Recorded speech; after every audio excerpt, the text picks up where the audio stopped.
Je voudrais dire simplement deux choses, au-delà du grand plaisir que j'ai au nom de la Banque européenne d'investissement à me trouver ici aujourd'hui. La première, c'est vous donc dévoiler le suspense insoutenable sur le prêt qui a été signé. Et la deuxième, c'est vous dire un petit peu comment la BEI évolue sur ces thématiques d'infrastructure. Donc, le prêt qui a été signé aujourd'hui manifeste le soutien de la Banque de l'Union européenne à la Société du Grand Paris et au projet majeur qu'elle porte pour la France, pour Paris, pour l'Île-de-France, qui s'appelle le Grand Paris Express.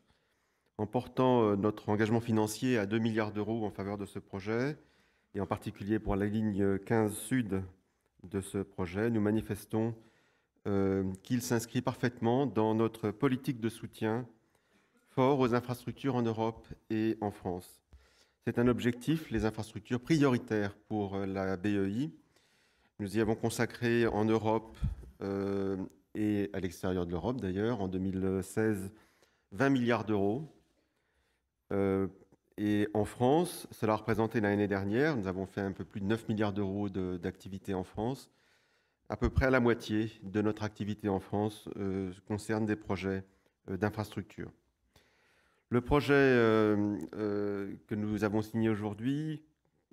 est un projet important qui permet d'améliorer et d'augmenter l'offre de transport collectif aux habitants des communes denses autour de Paris, favorisant ainsi les modes alternatifs à l'automobile et le transport modal, avec de nombreux effets bénéfiques attendus en réduisant des nuisances liées au trafic automobile et des émissions de CO2, en décongestion de la voirie et des lignes existantes, en gain de temps, de régularité et de confort. Mais nous pensons aussi que c'est un moyen d'accroître le potentiel de croissance, d'attractivité économique et d'emploi de toute la région. En permettant une maturité très longue sur ce projet, puisque c'est un prêt qui peut aller jusqu'à 40 ans, et un coût favorable puisqu'il est adossé au AAA de la BEI,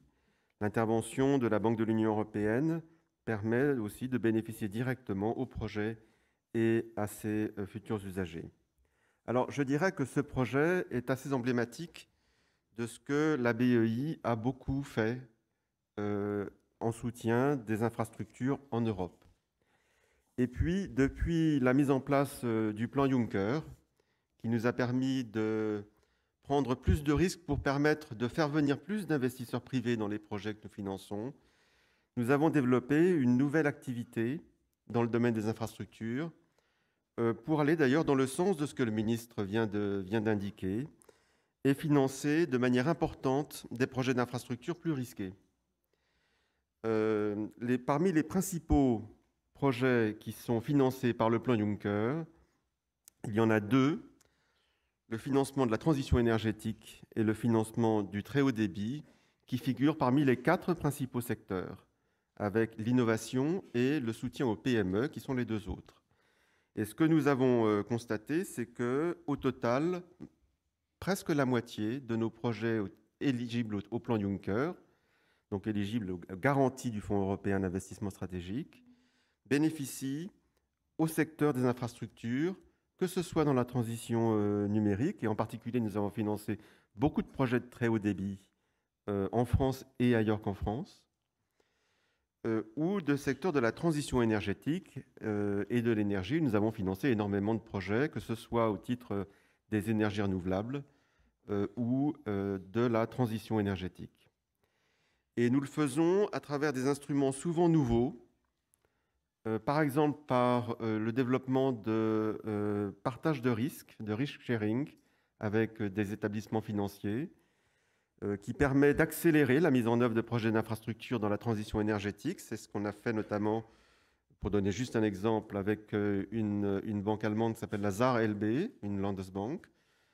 qui a déployé plus rapidement son projet existant dans le domaine des énergies renouvelables, à la fois en France et en Allemagne, ou sur le développement et l'investissement dans des fonds qui soient dans la transition énergétique, comme Cap Énergie, parmi beaucoup d'autres, ou qu'ils soient dans des domaines comme la restructuration des friches industrielles, qui nous semblent également des thématiques extrêmement intéressantes. Et donc aujourd'hui, nous constatons avec plaisir que le plan Juncker se développe de manière conforme à nos attentes, peut-être même plus rapide que ce que nous espérions,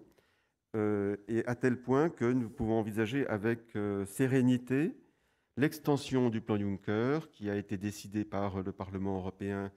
et le Conseil sur proposition de la Commission européenne au-delà de 2018, qui c'est sa date initiale, pour porter le montant d'investissement total à 500 milliards d'euros à horizon de 2020. Voilà, je voudrais juste terminer en remerciant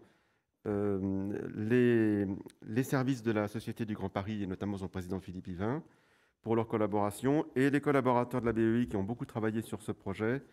Je veux parler en particulier de Tanguy Desrousseaux et de son équipe, de Rodolphe Hulins, et au pôle juridique d'Andéol de Trémollet de la Chesserie. Voilà, merci beaucoup.